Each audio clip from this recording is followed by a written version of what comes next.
Good afternoon. It's Joyful Hermit still.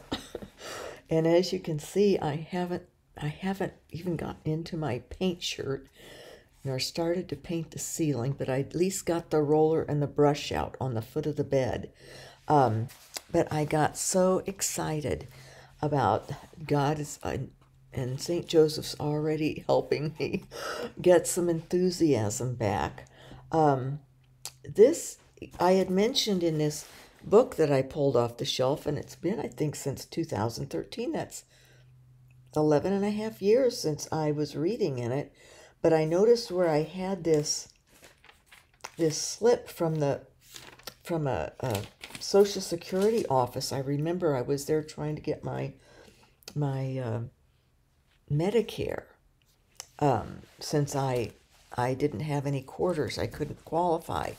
And a kindly lady, I shared a little bit of my story, and she says, well, were you married 10 years? I said, just.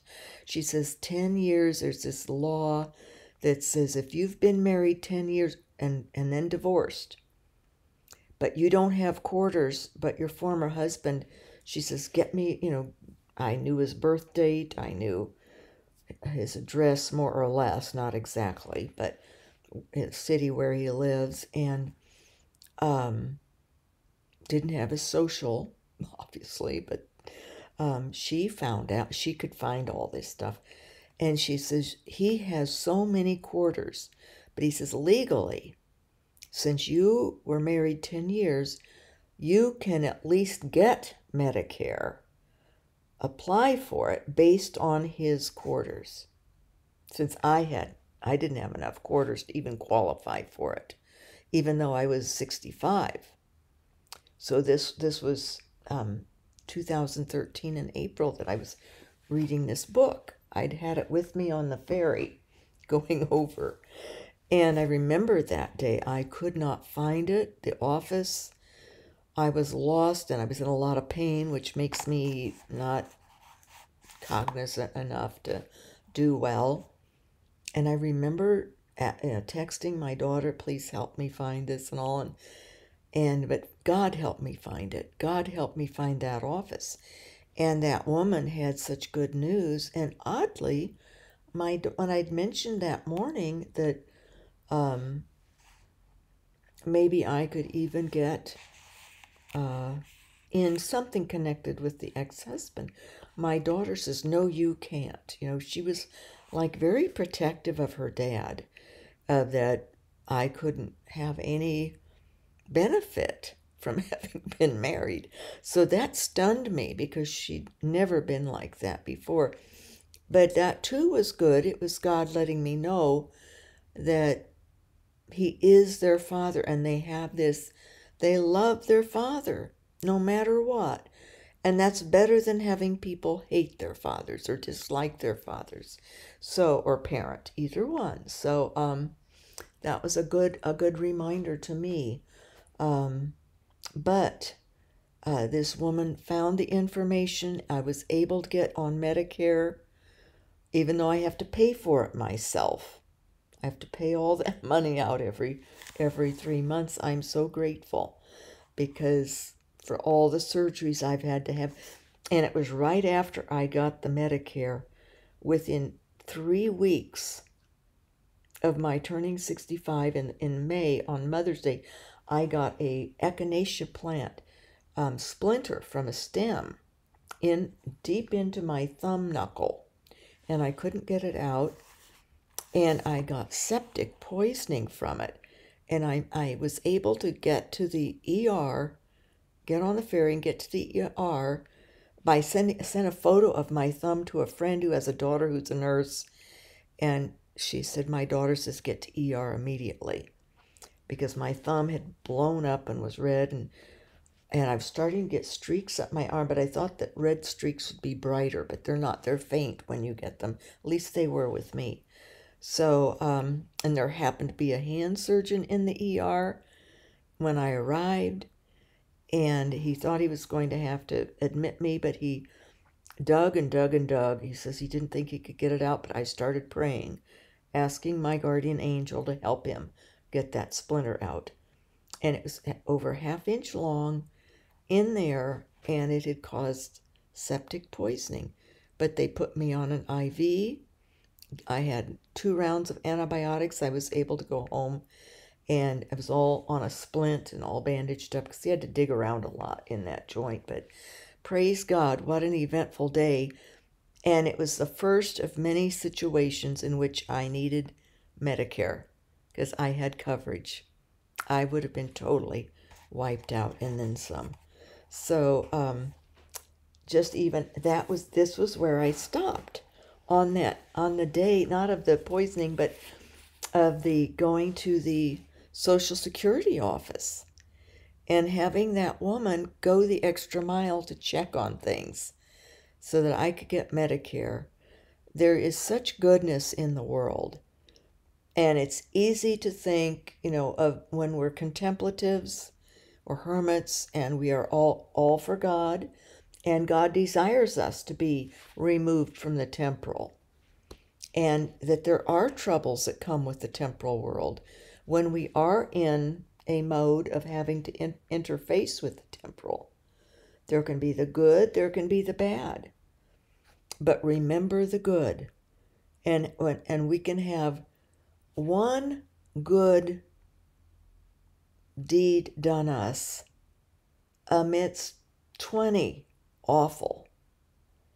And that one good keeps us going and keeps us uplifted and reminds us that there are many good people who are in the active world, contemplatives in the active world, because that's where God has called them.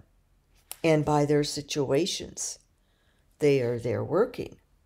And imagine working in a Social Security office. It would be stressful. There would be many, many unhappy people and unpleasant, angry people because it's a part of life that has sorrows with it. And desperation with it too.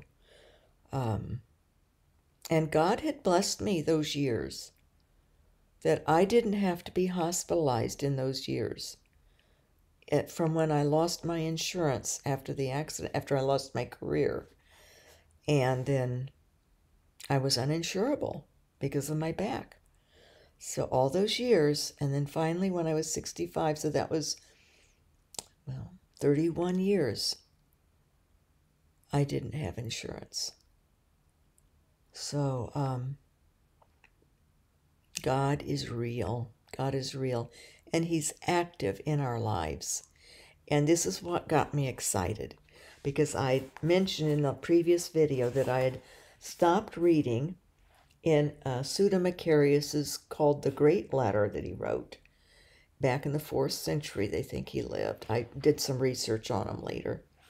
And he had written one thing that was very similar to Macarius, the Egyptian monk Macarius, but all these others weren't. So they are fairly sure he was from Mesopotamia, and he was a Syrian monk, but not Macarius. And we don't know his name, so they just refer to him in history and in literature and in theology as Pseudo-Macarius. I'd stopped at Simplicity and Concord, and when I read it, it got me inflamed with zeal and excitement about being here. And because there's so much from those on the other side, our friends, God, the Father, Jesus the Son, and the Holy Spirit, angels, the Virgin Mary, but all these other people, the apostles, but all these people, like a man, I don't even know what his name is, Pseudo-Macarius we call him. But what he wrote was like picked up from, what did I say, 11 years ago? No, 11 years ago, practically to the month that I stopped reading here. And it's as if God put me on hold, knowing that today I would need this. what is said about simplicity and concord. I'm going to read it to you because it's so good for us when we so long to be in heaven and to see God face to face, to kiss God's lips. That's in Scripture too, that longing to see his face, to kiss the lips of God. Therefore, let no pride be known among you, but rather simplicity and concord. And let a spirit that totally lacks in deceitfulness be the binding force in the community. Let each one consider himself to be inferior, not only to his brother or sister with whom he lives, but also to every human person. Now, as hermits, we do live in a community, wherever we live. We might be miles away from the next person, in an extreme case in this world, but we still have community. Let each one consider himself to be inferior, not only to his brother and sister with whom he lives, but also to every human person that we even think of. For he who knows this truly will be Christ's disciple. For whoever exalts himself will be humbled, and whoever humbles himself will be exalted. That's Luke 14:11. And again, whoever of you wishes to be first will be last of all and servant of all. Matthew 9:34. So too, the Son of Man has not come to be served, but to serve and to give his life as a ransom for many. Matthew 20:28. And the Apostle Paul writes, we do not preach ourselves, but Jesus Christ. So we don't preach us, but we preach Jesus Christ, our Lord. Ourselves, however, as your servants for Jesus' sake. So we always keep in mind that what we espouse, what we expound upon, what we talk about is Jesus Christ. But what we are ourselves are servants of others for Jesus' sake. That's from 2 Corinthians 4:5. Knowing, therefore, the fruit of humility and the weeds of pride, imitate the Lord. Love one another and do not fear death or any other punishment over good toward each other. But as the Savior walked a path among us, so you walk that path toward him and progress both in body and soul according to your heavenly calling, loving God and each other. For love and fear of the Lord are the first fulfillment of the law. It is necessary that each of you build in your soul as a certain and firm foundation, fear and love, and that you water those with good works and sufficient prayer. For love of God is not born simply, nor automatically in us, but by many labors and great inner attentiveness, and with the cooperation of Christ, as the book of Proverbs says, for if you seek after it as if you were seeking gold, and you dig for it as if for a buried treasure, then you will understand what the fear of the Lord is, and you will discover the knowledge of God. That's Proverbs 2:4-5. So it's not only that we desire and seek, but that we dig. We're digging. We're digging for God, as if for buried treasures, for gold. And it is in this that we will understand, in knowing God, the fear of the Lord and the knowledge of God. And through that, and the fear of the Lord and knowledge of God are the first of the gifts of the Spirit, and they also are the greatest commandment. To have awe of God, fear of the Lord.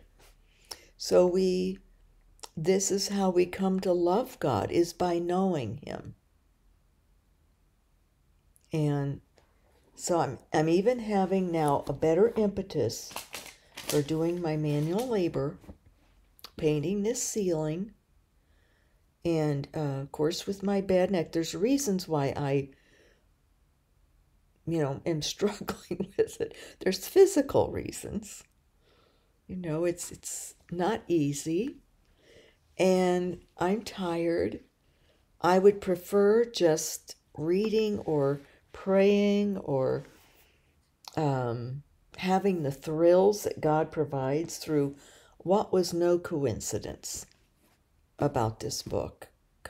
Me taking it off the shelf and thought of it yesterday and got it and shared some yesterday about it, and that I was going to, and I read parts of it. So it's what God wants of me in the manual labor is to love God through my manual labor that I'm going to do. To do something for God, something great for God in a physical manual way. And that will be my joy of painting the ceiling. And it's this whole in Simplicity and Concord, but to consider what this man wrote and shared about even just the humility, and knowing that I am a servant of God and of others, and to love others, and be true to others, to pray for others, to love others. And even though we are hermits and we are more secluded, if not very secluded in some cases, some of you are more secluded than me, but we are still very much in tune with the love of others and serving others through our prayers, our loving prayers for people. And that includes those who bring problems of the world into our lives. We still love them and pray for them. That's the servanthood that we give them. So just wanted to read that, and that was from Pseudo-Macarius' great letter, and it was under the section called Simplicity and Concord. Getting along, having concord with others. So it's good this might even be online, The Great Letter by Pseudo-Macarius, and look for that, Simplicity and Concord.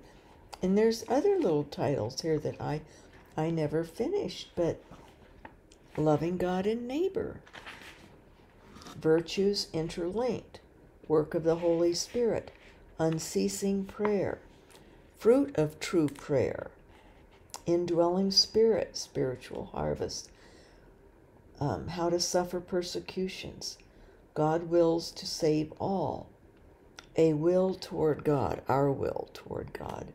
So, always we'll find God will provide. God's teaching us. And this is why, again, it's important for us to know God and love God. And then we will be open to however He wants to utilize us. And for some, like me today, it's to use my body to build a little bit of muscle in my back, loosen my back, loosen my neck, because I'll have to crane it backwards to see the ceiling, and very carefully try not to get lines in it. It's an art. It's artistry. So I'm going to go make some art now. God bless His real presence in us, and welcome to those who have recently joined our cyberspace community of lovers of God and servants of God and servants of others in love. Talk to you later. Thanks so much for your prayers. I'm really uplifted. getting back in mode here. Thank you, and thank God.